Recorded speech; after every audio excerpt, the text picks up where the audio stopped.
Hello guys, कैसे हो? I hope you अच्छे होगे। बूढ़े पिता और बेटे का ऐसा केस जिसे सुनकर जज साहब की आंखों में भी आंसू आ गए। एक बाप अदालत में दाखिल हुआ ताकि अपने बेटे की शिकायत कोर्ट में कर सके। जज साहब ने पूछा, आपको अपने बेटे से क्या शिकायत है? बूढ़े बाप ने कहा कि मैं अपने बेटे से उसकी हैसियत के हिसाब से हर महीने का खर्च मांगना चाहता हूँ। जज साहब ने कहा, वो तो आपका हक है, इसमें सुनवाई की क्या ज़रूरत है? आपके बेटे को हर महीने खर्चा देना चाहिए।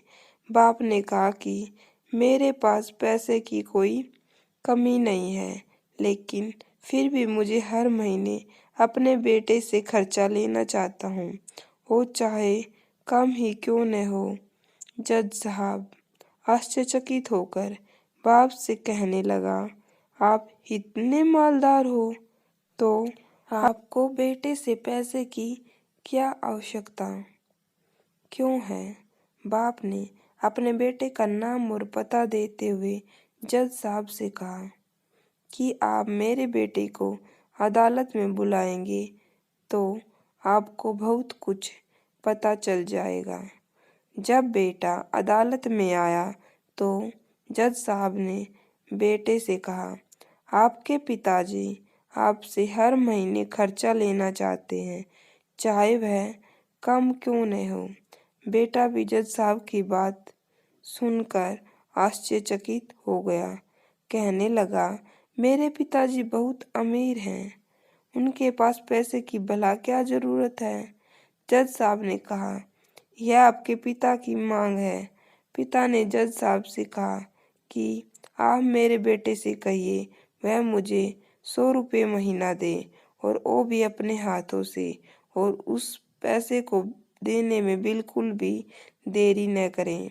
फिर जज साहब ने बूढ़े आदमी के बेटे से कहा, तुम हर महीने 100 रुपये बिना देरी के उनके हाथों में देंगे। ये आपको अदालत आदेश देती है।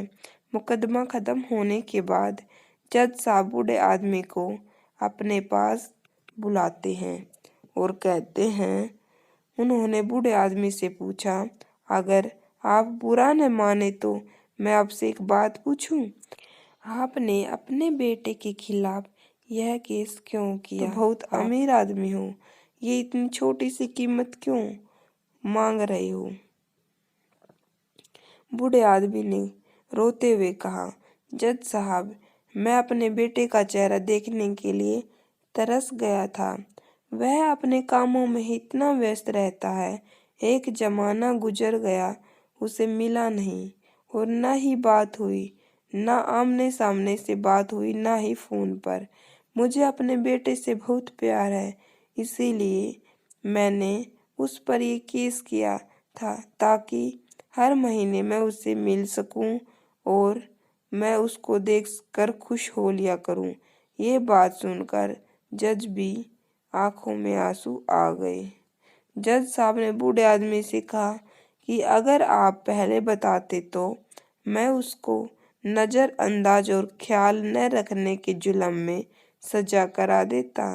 बूढ़े बाप ने जज साहब की तरफ मुस्कुराते हुए देखा और कहा, अगर आप सजा कराते तो मेरे लिए ये दुख की बात होती, क्योंकि सच में उसे बहुत प्यार करता हूँ। मैं हरगिज नहीं चाहूँगा मेरी वजह से मेरे बेटे को कोई सजा मिले या उसे कोई तकलीफ हो। अगर आपको यह कहानी थोड़ी सी भी अच्छी लगी हो तो प्लीज़ चैनल को लाइक, शेयर, सब्सक्राइब करना न भूलना। धन्यवाद।